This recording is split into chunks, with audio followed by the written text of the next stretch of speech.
Having returned to the manor to prepare for the journey to Eranthal, Ludmilla took an inventory of her surroundings. The activity of the past few days had cleared away most of the loose odds and ends in her family's home as she neatly organized what little that remained in her boredom. The stew lazily simmering over the cooking fire filled the hall with its appetizing aroma, but now there was no time to sit down to savor a meal. She looked over the row of baggage lined against the wall which had been prepared for the flight to the Theocracy. Though they had been packed for an exodus, the contents were in truth not much different than what they would have brought with them for their trip to Eranthal for the winter markets. They all contained an adult's share of food and sundries, as well as a few sets of clothing and a handful of personal articles. Looking down at their contents, divided up over the floor, she decided to take some spare changes of clothing for her father and brothers just in case she found them in the city. She quickly consolidated everything into 2 larger packs that she could carry, leaving the excess supplies meant for weeks of travel. Throwing one over her shoulder and carrying the other in her arms, Ludmilla waddled back out the door. As she carefully picked her way back down through the trail to the bottom of the hill, her mind turned to the other cargo that would usually be brought with them on a trip to the city. Taxes were delivered as a lump sum during her family's winter visit. The village warehouse was still 1/3 full with the year's production, out of which the majority of their taxes could be drawn out of the proceeds from sales to the wholesalers in the city. Unfortunately, the bulky remainder of the village's goods was something that required the efforts of many to bring down to the pier for delivery. Ludmilla certainly could not carry it all down on her own. She wondered if she could convince Moment to help.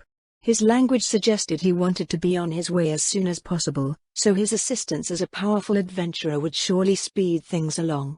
Upon arriving back at the entrance of the settlement, she found that Nobbe had returned from her flight. The female adventurer still had her 2 appearances. The human face had an impatient expression on it. The pair looked towards her as she approached, eyeing the baggage that she had overburdened herself with. She carefully laid her things down on the driest patch of gravel she could find, and Moment spoke. "The journey should not be a long one, but just how much did you plan on bringing with you?" Ludmilla bit her lip, trying to devise some sort of acceptable reasoning that she could enlist his help with. Moment, it would seem, had read the situation before she could even broach the subject. "My personal belongings are only one of these bags," she explained. "The rest are products from the barony and some extra things just in case. During the winter, we sell them in the city. The proceeds go towards paying our taxes and purchasing supplies that cannot be acquired here. There is not as much this year because of what happened, but it will all go to waste if it is not delivered." Her voice trailed off uncomfortably. She had been piecing her case together in her head as she made her way down the hill, but his sudden prompting had caused most of it to spill out in what felt like an unconvincing babble. Nobbe's eyebrows drew together and the impatient expression transformed into an inconvenienced one. Subjected to her glower, Ludmilla quickly picked up where she had trailed off. "Again, there isn't much," she continued hurriedly and gestured towards the river. "I'm not sure what you've arrived in, but even a smaller ship should be able to carry it all." The 2 adventurers exchanged looks before turning their heads back to stare at her blankly. It was only when Ludmilla turned her head towards the shore that she realized what the problem was. Her arm was extended towards the jetty of piled stone that extended a short distance into the river. The makeshift harbor it created was where travelers would moor their boats or bring them ashore if they were small enough, but it appeared that her visitors had not used one in the first place. The morning's mist had been obscuring the pier, so she had mistakenly assumed that they had come by way of the river. After seeing this, she looked over to the adventurers again. "Don't tell me, you traveled all the way here on foot?" This complicated matters greatly. The bridge that the old road ran over had broken down in decades past, and since travel over water was so much easier, the routes that led to the farmlands of the interior were not maintained as they had been an unnecessary expense, not that they could afford to, anyways. Delivering the fief's goods, and thus its taxes, went from a simple task to an impossible one upon this realization. Arms hanging despondently at her sides, she imagined the 3 of them limping all the way to Eranthal with what little they could carry. Her body already felt like it wanted to scream out in protest at the thought. Her mind made invariably futile efforts at solutions as she stood at a loss. Moment stepped forward, effortlessly picking up both of her bags from the ground and tucking them under one arm. "Your worries are unfounded," his confident words caused her to look up at him in confusion. "Take me to the rest of your cargo." In her continued bewilderment, Ludmilla led Moman back up the hill to the warehouse. Along the way, she kept looking back at him, growing ever more embarrassed by her situation. The adamantite-class adventurer's appearance stood in stark contrast to the humble construction of the village. If it was enchanted, his armor alone was probably worth more than the entire settlement. She cringed internally every time the squishing sound of his footfalls on the muddy path could be heard over the wind. She had a great deal of pride in her home, but at the same time an adventurer of Moman's standing cast a long shadow over their surroundings. When they reached the door, Ludmilla produced a set of keys and turned the old, tarnished lock that held the crossbar in place. The building was sealed tight to prevent vermin and moisture from entering, so, when she pulled open the warehouse door, the odor of preserved meats, dried fruit and aromatic timber wafted over them. Ludmilla scraped the mud off of her boots before entering, looking around to ensure everything was where she remembered it was. Moman stepped in after her and set down the bags he had carried back up the hill. He scanned the interior, looking over the shelves, crates and barrels. "These over here, then?" Moman pointed to the crates stacked up on the floor. "Everything in the building, actually," Ludmilla replied sheepishly. "Save for the items in this corner here." She motioned towards the corner of the warehouse near the door. There was a rack of venison jerky and a barrel of dried fruit, along with a small number of parts and supplies needed to maintain the buildings of the village. A few nets hung on the front wall that could be cast into the river for fish. Though the warehouse was nowhere as full as it should have been, she felt keenly aware of just how much it was to transport without a ship. If Moman had any opinions on the matter, however, he did not express them. The adventurer simply stood in place, arms crossed as he examined the contents of the warehouse arrayed before him. The awkward silence continued for several minutes, at which point Ludmilla felt compelled to apologize for the hassle and for treating him like some sort of common laborer. He had been commissioned to deliver important orders to the lords of the realm, not to act as some sort of cargo hauler. As she was about to give voice to her thoughts, something at the edge of her vision caught her attention. In an empty space near the back wall of the warehouse, a hole silently opened in the air. "Moman," she shouted out in startled warning. Moman held up his armored gauntlet, as if to stave away her alarm. "I've arranged transport for your goods," he said. "This corridor leads to a warehouse, where they will be securely stored until you are available to manage them on the other end." With his brief explanation out of the way, he began moving through the building, methodically making his way down the aisle and casually tossing everything into the hole in the air. Any doubts she had about the man being able to wield the giant blades at his back vanished as he effortlessly snatched crates and barrels with a single hand. Grown men would usually work in pairs to move them. Even great trunks of timber were tossed over his shoulder with a flick of his wrist, straight into the hole in the air. He never even turned to see if his aim was true as he quickly cleared out the shelves. She thought she heard children's voices coming out of the hole, crying out in panicked complaint as the stream of cargo flew through the air and disappeared. Ludmilla shut her eyes tightly, pinching the bridge of her nose. It was barely midday, yet the events of the morning must have been wearing her thin. Before she realized it, the warehouse had been emptied of everything, save for the corner she had indicated earlier. Seeing this, Moman turned back towards her and stepped forward. The thought of being unceremoniously flung over his shoulder into the hole after the rest of her goods filled her mind, and she involuntarily stepped backwards. "Was there anything else you wished to send?" Moman asked as he came to a stop in front of her. Ludmilla shook her head and braced herself for an undignified flight. Instead, Moman walked out of the door, addressing her as she left. "In that case," he said, "we should get going. Join us when you are ready to leave." The hole in the air closed as soundlessly as it had opened, leaving Ludmilla standing alone in the emptied warehouse.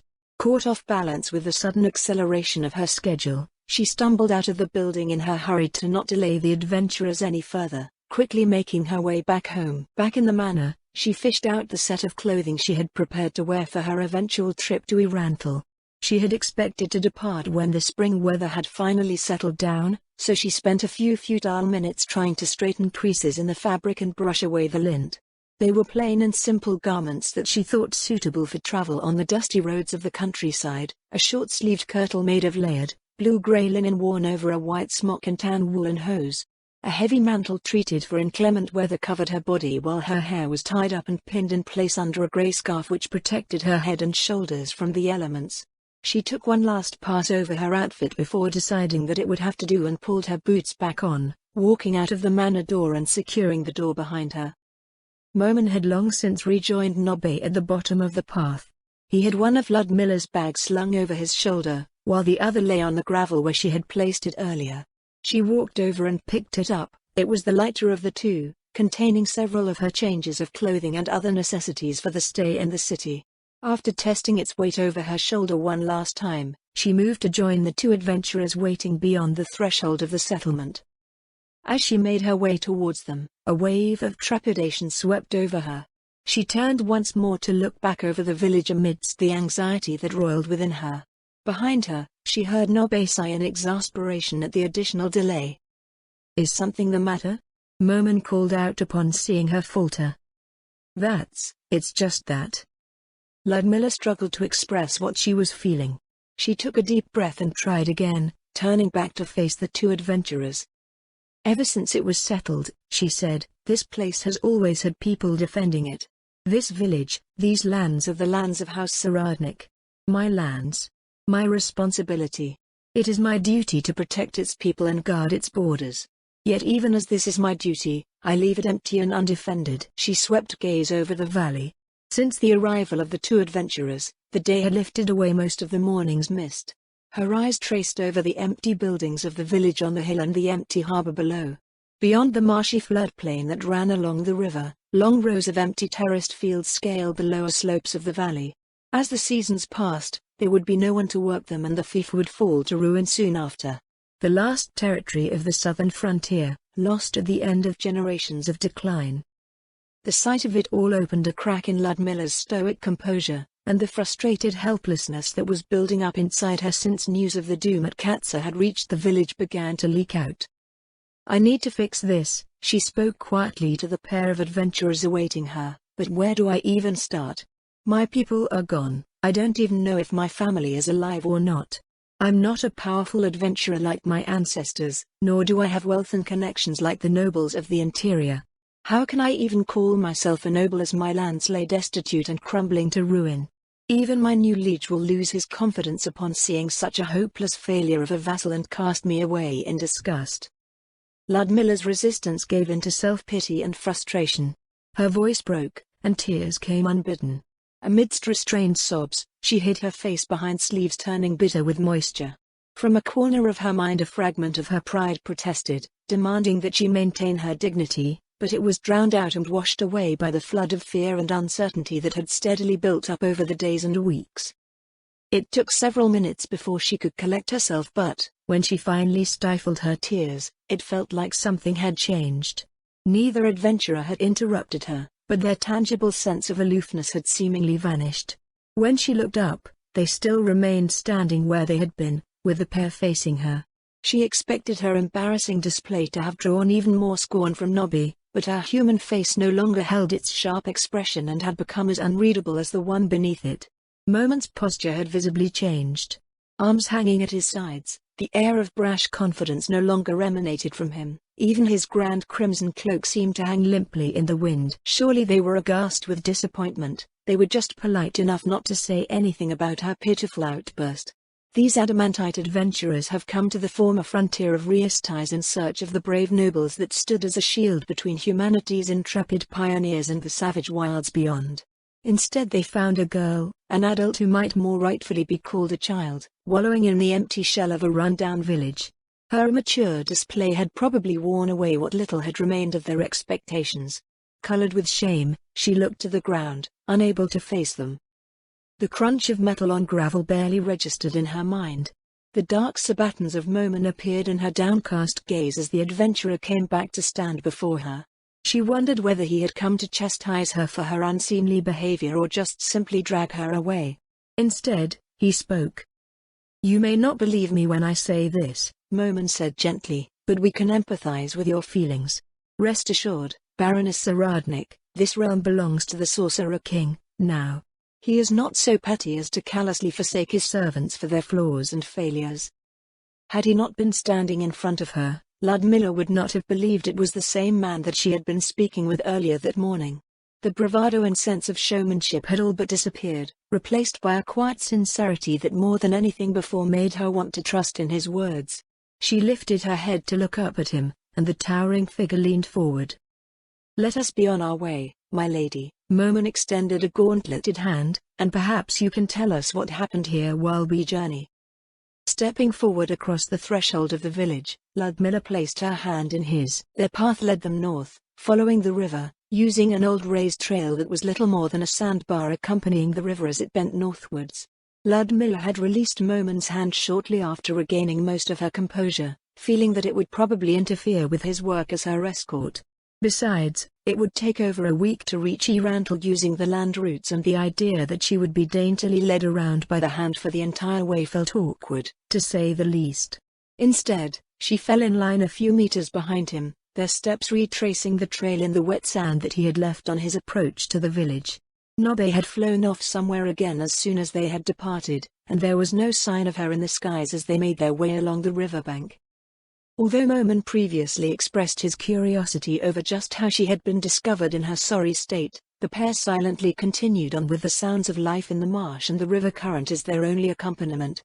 She wasn't sure if he was being considerate of her recent episode or if he simply wanted her to keep up with his rapid pace and discuss things after they made camp, but she appreciated the opportunity to sort herself out in the meanwhile. The sun, heavily obscured by overcast skies, had already dipped below the western ridge of the valley by the time they approached the northern end. Here, the river cut ever deeper until the valley had become a deep gorge which could no longer be followed along its shores. The trail turned uphill at this point, following a large stream that fed into the river over a series of cascades. Ludmilla turned to look over her home from the crest of the falls. A gloomy shadow had fallen across the valley as light waned and dark clouds rolled in overhead. The end of winter would often be accompanied by its final gasps, bouts of snowfall that made access to the highland valley nearly impossible over the hills until warmer weather finally set in. With a sigh, she hoped that she could secure a way back by way of the river when she returned from the capital. She prayed that Bohadan, too, would be able to cross the high passes into the theocracy safely with the villagers. They should have come close to that point in their journey already, if they had not already entered it. When she turned back to the trail leading into the narrow gully, Momen stood a short distance away, patiently observing their surroundings. "I apologize for having you wait on me," Ludmilla said as she approached him. Rather than continuing on their way, Momen turned to stand and face her. Ludmilla slowed in confusion before stopping in front of him. "The top of the trail is several hundred meters above us," he answered, the unspoken question forming on her face. "If you don't mind, I would like to save us some time." "I do not mind." Ludmilla's confusion only increased after he spoke. "But what do you mean?" Momen fixed the satchel that he was carrying for her securely over one shoulder. "Well, it would be faster to demonstrate," he said. "Please hold your bag in front of you." Unslinging her own satchel off of her shoulder, she held it in front of her using both arms. "Like TA?" Ludmilla had no time to react as she was swept off her feet, finding herself suddenly cradled in Momen's arms. Before she could utter anything further in her surprise, he launched himself from the trail and exploded through the tangle of branches overhead. Her breath caught in her throat and her mind whirled as it tried to make sense out of what was going on. The scenery blurred as they made their rapid ascent, briefly coming into focus whenever he alighted on the ground, only to become a blur again as he made another leap half a heartbeat later, throwing her senses into chaos. Not a minute passed before she found herself being gently set back down onto her feet, far above where they had started. She wavered unsteadily for a moment before her legs gave out and she fell onto her back, staring dizzily at the sky. It took her several seconds to remember how to breathe. "Umu," Momen let out a satisfied sound. "Is that even a word?" she wondered as the adamantite adventurer stepped away from where she lay. Ludmilla vaguely heard a woman's voice in the direction that Momen had walked off in. Turning her head to look through the dead grass, she saw Nobe conversing with Momen and realized this was the first time she had actually heard her converse. With her heart still trying to explode out of her ears, however, she couldn't make out what they were saying. Some distance beyond where they stood, there were a pair of fine mounts. They must have left them here to descend into the gully, but it seemed like a terribly risky decision to leave horses in the wilderness like this.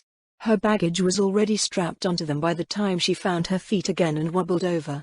Taking in the sight of the mount nearest to her, something seemed decidedly odd. Beyond the appearance of a beautiful stallion, the jet-black warhorse did not seem to react to her presence, or breathe. As she edged closer to inspect the strange beast, she couldn't feel any body heat, either.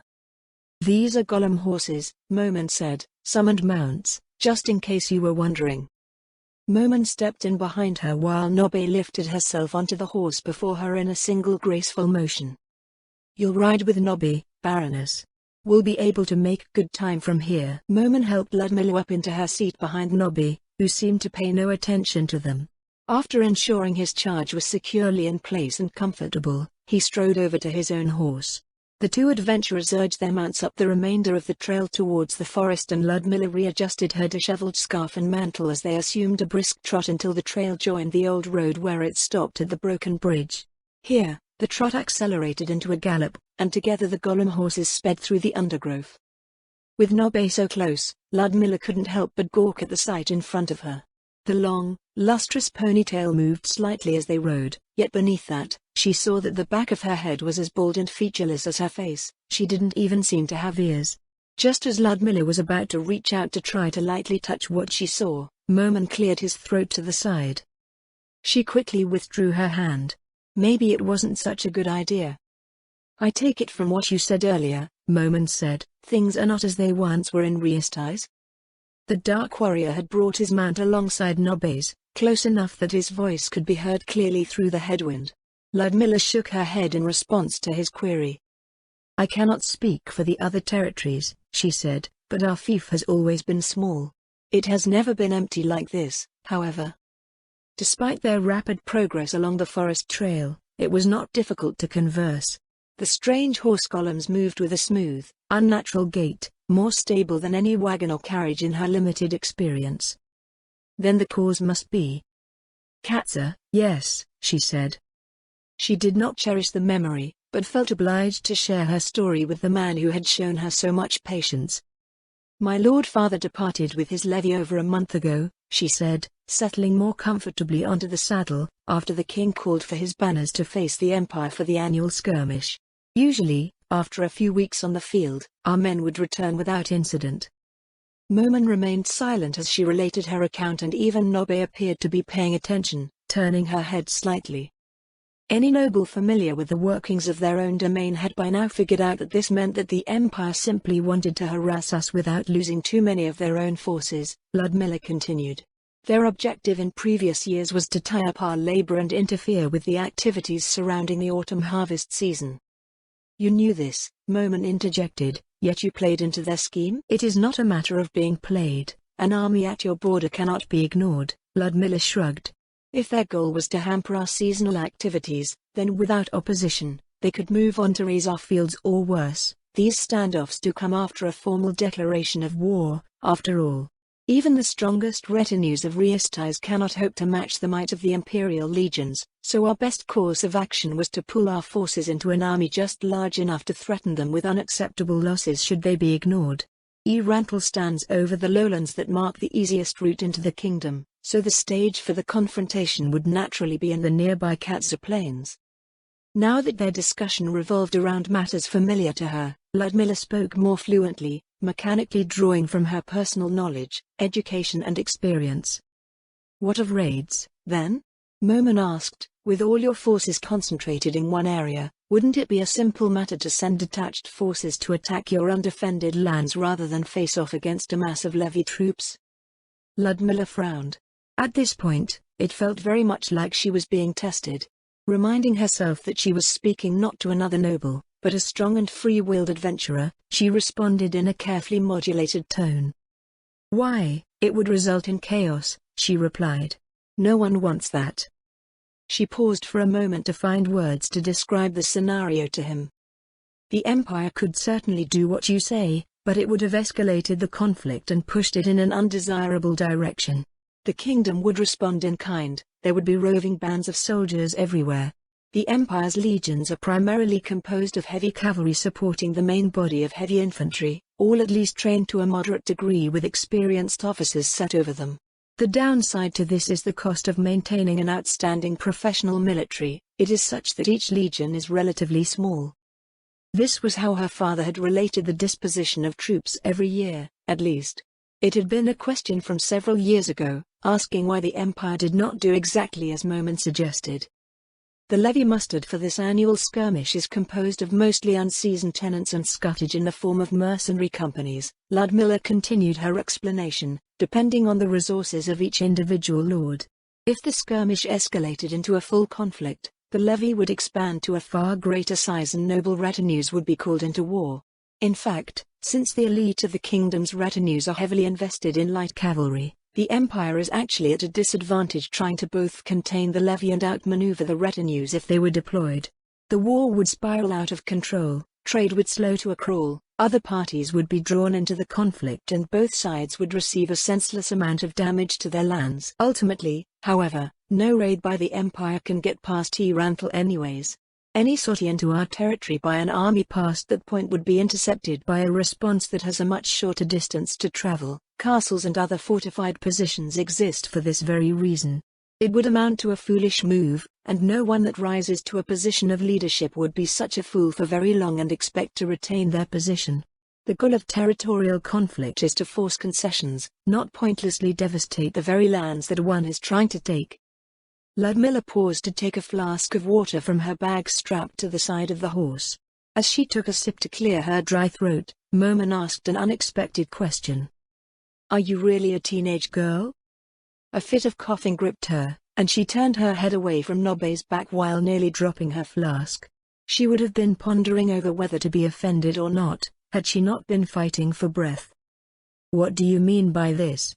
she finally managed politely through teary eyes. How should I say this?" Moman paused in consideration. "Most young women around your age seem to be interested in other things. They certainly haven't spoken of state and military affairs as you do." Nobe sniffed dismissively at his words and Ludmilla pondered them, absently looking out at the dense undergrowth of the forest while she wiped her face with a handkerchief. "If circumstances were different and a famous person I was familiar with came and spoke with me, I might have acted in a different manner." Ludmilla's voice trailed off as she recalled the previous year's visit to the duchy capital. Commoner girls lead much simpler lives and would certainly have the freedom to act in a more frivolous way. Nobles, regardless of gender, should at least have the basic knowledge required to administer their own realm. After all, no one wants to see a legacy generations in the making squandered by an indulgent wastrel of an heir, and a lady that cannot assist in the management of her husband's fief is at a disadvantage when measured against one who can. Ludmilla wondered why she was made to answer these strange questions. It was as if the adventurer had a ridiculously fantastical image of the aristocracy, akin to that of the tales spun by bards in cheap taverns deriding fantastically foolish nobles. While not all noble families had the more militant mindset of a frontier house like her own, achieving a position of power and maintaining it was a monumental task filled with duties that took up most of the daily lives of a noble and their vassals. Gross mismanagement could result in their liege citing violations of duty as just cause to strip them of their titles and grant them to another, or keep them for himself. No noble house wished for generations of their work to be seized in such a manner. Even if one's liege was oblivious to what was going on, the ruin wrought by negligence would still find them sooner or later. Moman continued his questions, however, seemingly unconvinced. "Then what of the royal court?" he asked. "The royal court?" "Yes," he nodded. "I've heard it said that, in the time leading up to the events at Katsa, the great houses of Riastais treated the affair as a trivial event. It's also claimed that they were more concerned with matters of prestige and used the prolonged debate over the conflict as a means of maneuvering for their own internal power struggles. With the imperial army threatening the kingdom's borders, it hardly seems like the time and place for such behavior." Ludmilla bristled at the words trivial event, but she held her tongue against the provocation.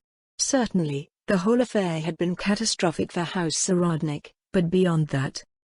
"It should be as you have heard," she said. "Do you mean to say that this behavior should be pardoned?"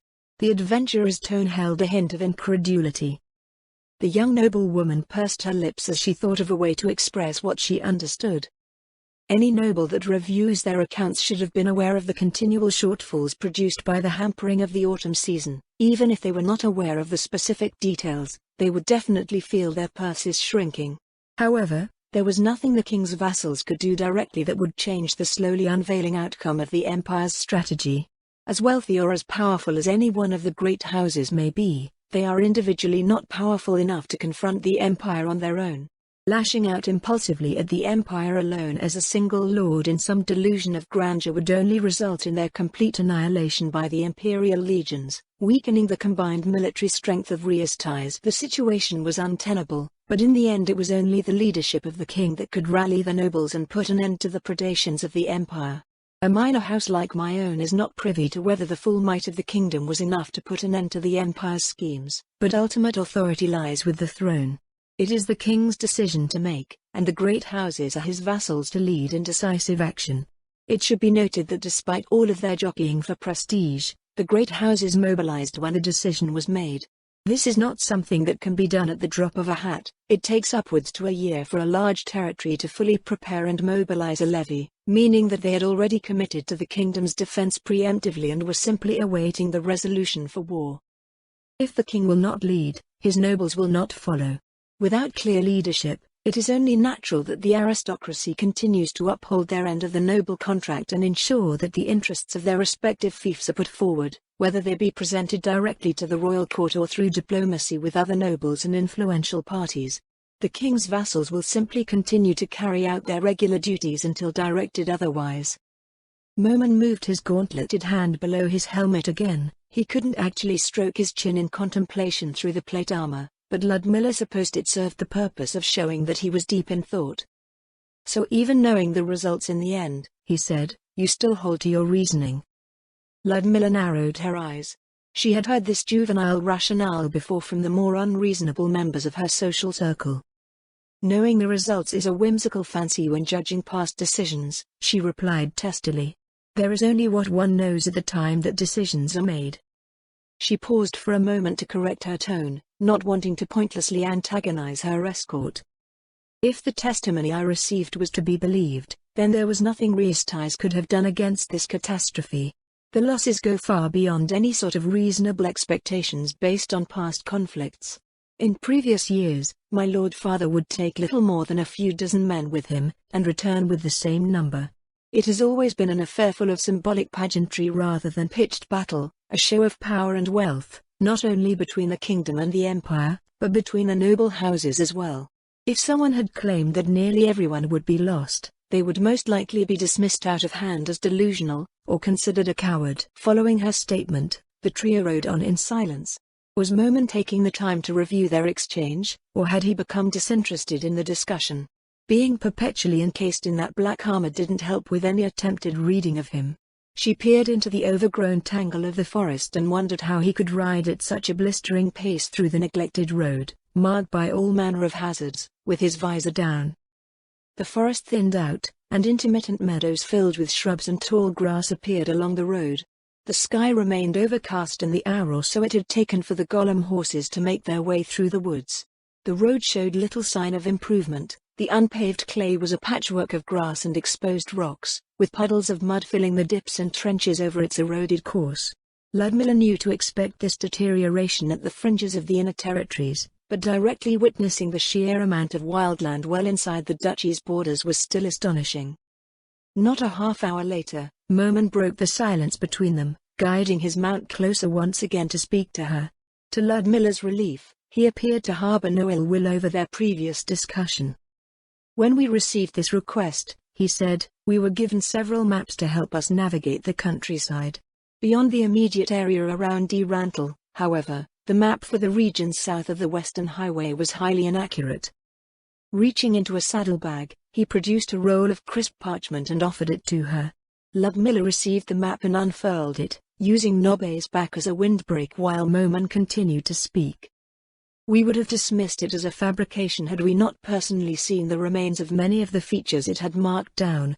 Finding your village after crisscrossing so much of the area was quite a surprise, considering all of the abandoned territories we encountered beforehand.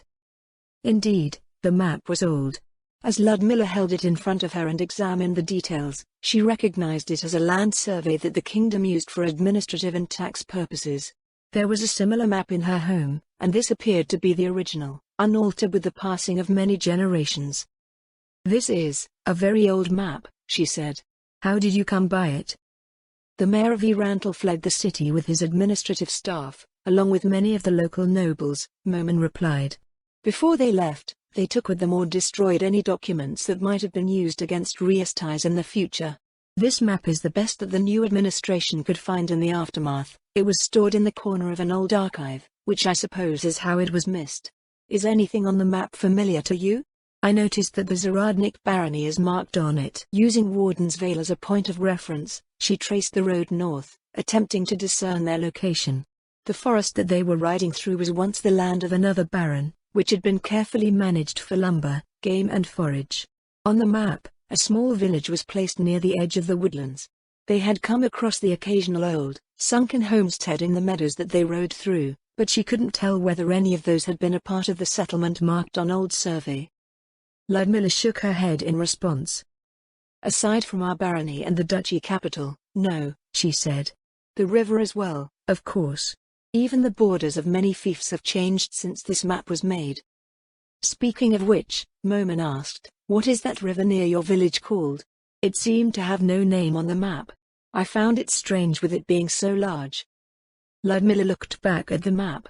The only place that the river appeared to be marked was as it passed by her home. There was a large valley marked to the south of Erantle as well. Perhaps it had not been fully explored at the time it was drawn. "It's the Katsa River," she said. "The Katsa River," Moman said thoughtfully, "the same river that passes some distance south of Erantle into the haunted plains beyond?" "Yes, the very same." "I see. This is why your territory continues to exist to this day." Ludmilla nodded. Despite being an adventurer whose expertise should lie elsewhere, he seemed to be intelligent enough to immediately make this particular connection. After its founding, the kingdom of Riestais quickly expanded from its heartlands far to the west. There were two major rivers in its eastern territories. The first flowed down from the great ranges of the Azalizia Mountains, through the great forest of Tob, then onwards into the idyllic heartlands of the kingdom past Elibera. The second came out of the border ranges to the south, forming in a high wilderness basin before flowing through Warden's Vale, eventually running its course past Erantle before disappearing into the Katsa plains beyond.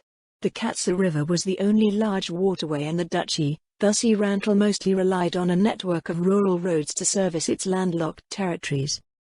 A river was basically a free road that required relatively little effort to transport cargo compared to overland routes. As times grew harder, other fiefs buckled under the cost of maintaining infrastructure and protecting their merchant traffic. It was her family's ambition to reclaim these lost lands and add them to their own holdings as Warden's Vale developed, but even with the advantage that the river conferred, their barony barely managed to stay afloat financially. "That doesn't explain how this area ended up in such a state, though," Moman said, gesturing to the landscape beyond them. "The map seems to suggest that all of this used to be a prosperous land." Ludmilla thought on how to answer. Considering the two adventurers appeared to be foreigners, she thought it prudent to ensure that they understood the history of the region. House Vaself claimed these lands when Riestais was still expanding, then offered titles to those who could tame and hold it. Wealthy families, both of new cadet branches and merchant stock, quickly took advantage of this, claiming the areas closest to the main routes of travel and trade. Over time, successful adventurers would settle the fringes to retire and establish a legacy for their families. With a dwindling number of landless scions available in such a short period of time, the king extended his offer to them as well. "So your family was descended from past adventurers," Moman inferred from her recital. "House Zaradnik was founded by an adventurer." "Yes," she nodded. "He was a ranger who fell in love with the pristine valley nestled in the highlands. He took the name of our house with the dream that our family's home would one day become a verdant jewel, far from the crowded cities that our ancestors came from. With powerful adventurers serving as frontier lords, the borders were quickly secured, the monsters and demi-human tribes driven away. For his service, Andrzej Zaradnik was granted his title of baron, and the royal family encouraged migration from the west to help grow his fledgling fief and those of others like him." Ludmilla glanced towards Moman. She had lost herself in her own recounting of history, which she had learned alongside her siblings. Rather than appearing uninterested like her brothers had been, however, the Dark Warrior seemed to be listening intently. Taking advantage of her silence, he asked a question. The kingdom of the past seems to have been far more progressive than what it has become today, he said. This would explain the promising picture portrayed on the map, but with a powerful legacy, how could this reversal in development happen so quickly? The sight you see around you right now isn't that much different than many of the places that Nobe and I traveled through before arriving at your territory. The trio had passed out of what could properly be called a woodland. All around, the land was fallow and had grown wild after decades of neglect. Small groves of aspen and birch dotted the gently rolling landscape. Ludmilla returned her gaze to Momin. Not all families are as fortunate as House Aindra. Ludmilla replied, referring to the famous noble house that had produced powerful adventurers over consecutive generations. While we are, on average, notably stronger than the people inland, children born to powerful adventurers are not guaranteed to inherit the full strength of their parents. Of the succeeding generation after the first, out of all the southern frontier nobles, not a single man or woman had the individual power of their parents. Once in a while a generation will produce a sign that could come close to comparing to their founders, but it is unrealistic to expect a consistent line of strong descendants. The seemingly capricious adventurer bloodlines of the frontier lords had, over the generations, become regarded as a curse of sorts by nearly all of the border houses. Without the same wealth, influence or connections of the merchants and nobles that had settled the interior had access to, the adventurers-turned-aristocrats had relied on personal strength to secure their lands and protect their people, as well as subsidize their fiefs through guild commissions.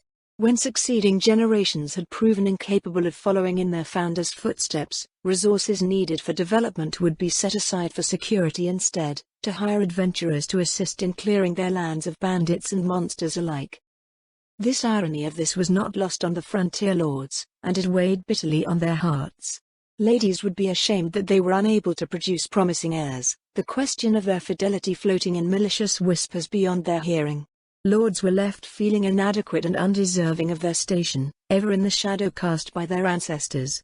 Left mired by their inheritance, they were chained down by the obligations and the duties that came with their titles even more so than their tenants were to the land.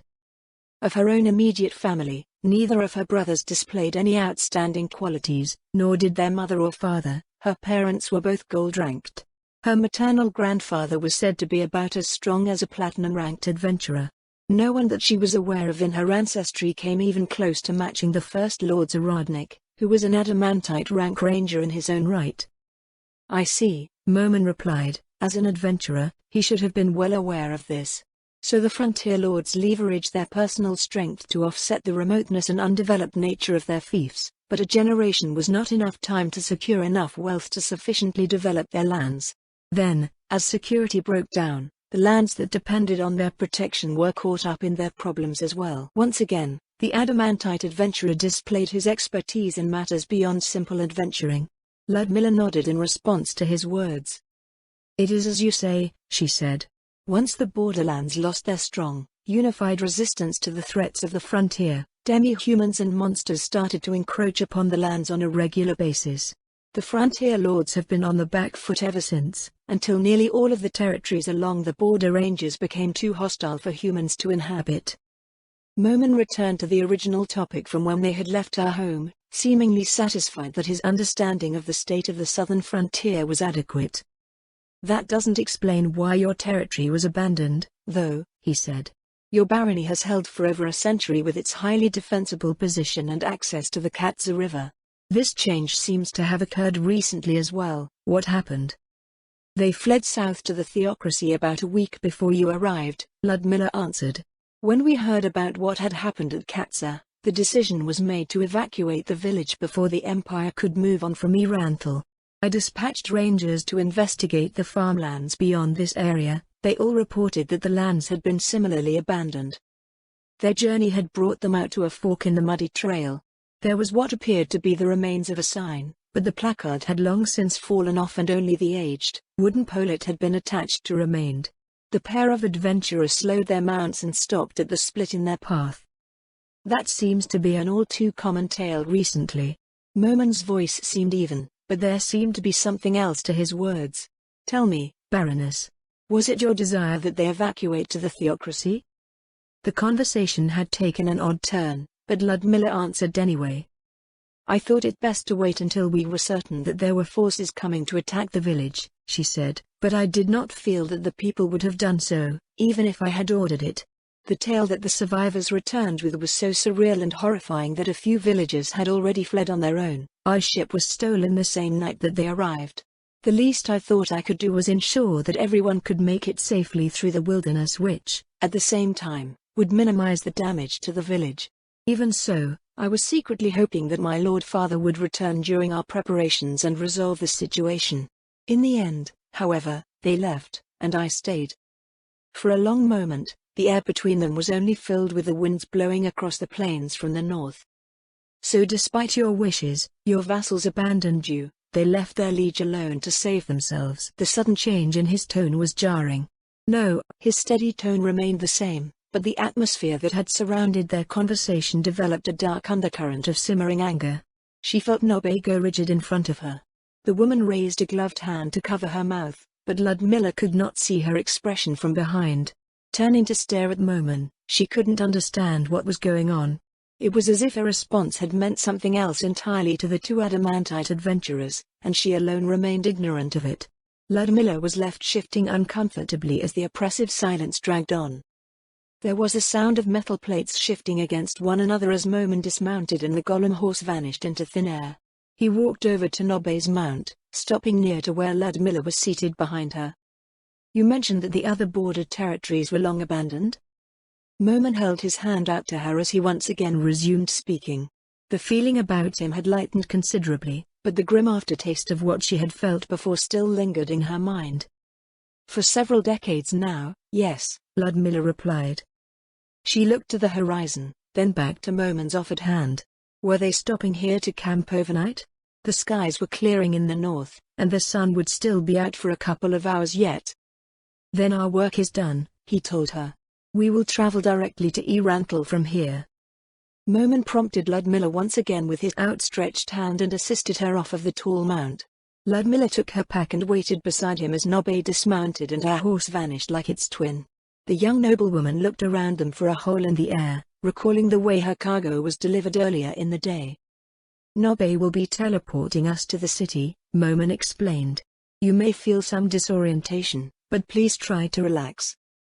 Momen adjusted the position of her other bag as Nobe stepped forward. She reached out with her hands and lightly laid them on Ludmilla and Momen's arms. Greater teleportation. The air seemed to shift as Nobe completed casting her spell. The wide-open meadows of the countryside were replaced by a large but secluded urban garden. Rows of buildings around them cast their shadows over the ground as the evening sun sank towards the city walls. The three of them were standing inside a large gazebo and, after looking around carefully, Ludmilla saw that the buildings were the lavish guest houses of the city. She was in the administrative district of Erantal. To her left, the royal villa loomed over the surrounding area. One by one, they stepped out of the gazebo onto the pavement of the garden lane, and Momen returned Ludmilla's other bag to her. This is where we must part ways, he said. Nobe and I need to report our findings to the central administration.